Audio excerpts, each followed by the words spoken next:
The sun gave us another reminder that we are still in a very active solar cycle right now. A new M-class flare erupted from active region 4513. This active region is now Earth-facing, and it has produced several eruptions. This region is classified as beta, gamma, and delta, which means it has a complex magnetic structure that is capable of producing stronger flares. It is also growing in size, although the number of sunspots are going down because it does keep erupting. We're also looking at flare probabilities. It has a 10% chance of releasing a X-class flare. Also 10% chance for proton levels to reach higher if it does erupt. So we could go into a solar radiation storm if it does keep producing these solar flares. This region produced an M1.7, an M2, an M1.8, and then recently it impacted an M7.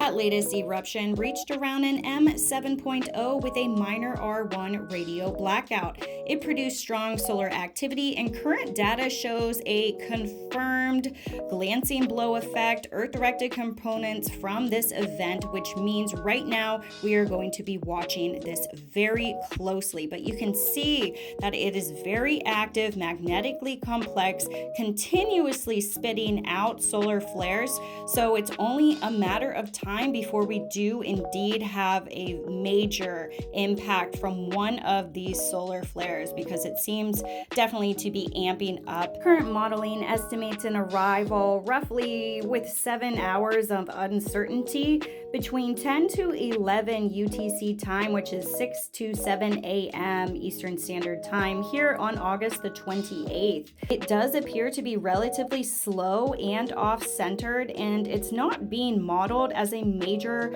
Earth-directed hit right now. The bigger story is that active region 4513 is still facing Earth and remains capable of more M-class flare eruptions, with even a small possibility of a X-class flare activity. And don't forget, we also have to watch the coronal hole, which is now a positive polarity, and it's Earth-facing side on the sun, because these can also release high-speed solar wind streams, and unlike CMEs, this is a continuous flow of charged particles that can change the geomagnetic activity whenever it reaches Earth. So enhancement is expected to begin again around August the 27th with a G1 to a G2, which means minor to moderate geomagnetic storm. Over the next 3 days, these conditions are going to be expected to remain mostly quiet to unsettled until we reach the peak activity there on August the 28th. Unless, again, we receive that glancing blow or a new Earth-directed eruption, because, again,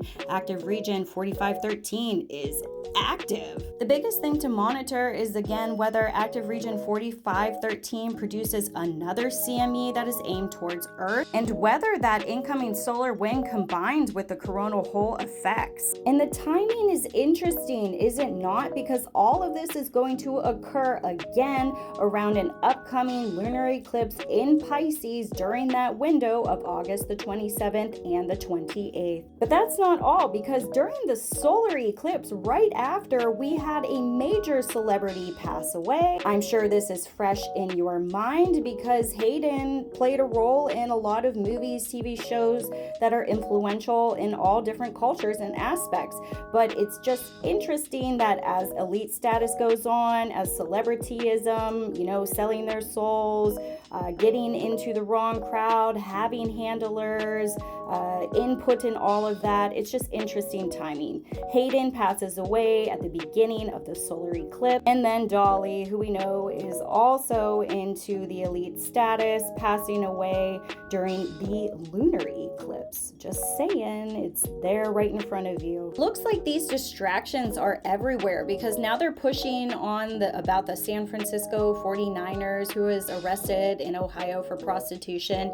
Again, this is right by my area of location, and he got arrested in East Palestine. And if you guys remember, East Palestine is the location that we had that major train derailment a couple of years ago. So again, correlations are everywhere with these celebrities, and they're just going to continuously getting busted. Doctors, celebrities, politicians. It is the fall of our modern empire. higher. From a space weather perspective, we are watching the intersection between solar activity between the solar wind and Earth's magnetosphere. Potentially, we are looking at a lunar eclipse that is going to occur while Earth's magnetosphere is already being disrupted by enhanced solar wind and the possibility of that edge of the CME. From an astrology perspective, many people are also looking at this eclipse as an energetic turning point, and I believe that is exactly what we are looking at. Right now, high latitude aurora watches have better odds if those conditions become active,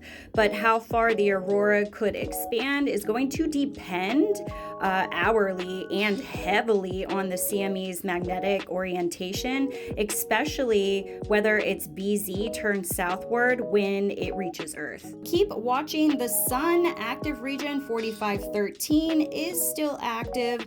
The solar wind is something to monitor as well, and the next few days could tell us a lot about where the solar cycle is ultimately heading. And I'll keep you posted as the models get closer to that arrival date. I'm Sarah Starr, your galactic guide, here with your space weather update for August the 25th. Follow for more galactic guidance, space weather, and energy updates and intuitive insights.